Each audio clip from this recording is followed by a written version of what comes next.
আসসালামু আলাইকুম, কেমন আছেন সবাই? আশা করি ভালো আছেন। তো ওই দেখেন, বাজারে গেছিলাম, টুকিটাকি একটু বাজার করলাম। তো এইগুলো হচ্ছে আমার প্রয়োজনীয় কিছু জিনিস। তারপরে সাথে নিয়ে আসছিলাম একটু ইলিশ মাছ। এইখানে 1 কেজির বেশি ইলিশ আছে। তো এত দাম ইলিশ মাছের যে দেখা যায়, আগে তাও খাওয়া যাইতো, কিন্তু ইদানিং এত দাম যে আমাদের গরিবদের পক্ষে ইলিশ মাছ খাওয়া মানে সম্ভবই না। তারপরে কি করব, মন তো চায় খাওয়ার জন্য। তো দাম হওয়ার পরেও আজকে নিয়ে আসছি 1 কেজি ইলিশ, 1 কেজির বেশি।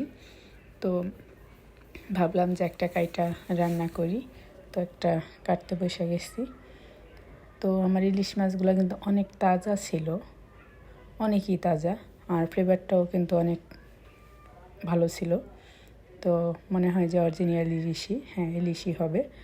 তো আমি কয়টা পিস করতেছি দেখেন। তো আমার ভিডিওগুলা কেমন লাগে সবার কাছে, আশা করি ভালো লাগবে। যদি ভালো লেগে থাকে অবশ্যই লাইক কমেন্ট শেয়ার করবেন, অন্যকে দেখার সুযোগ করে দিবেন, আর আমার চ্যানেলটা সাবস্ক্রাইব করে দিবেন। আপনাদের কাছে এইটুকু আশা করি। তো এই দেখেন, আমার ইলিশ মাছ কাটা কিন্তু শেষ।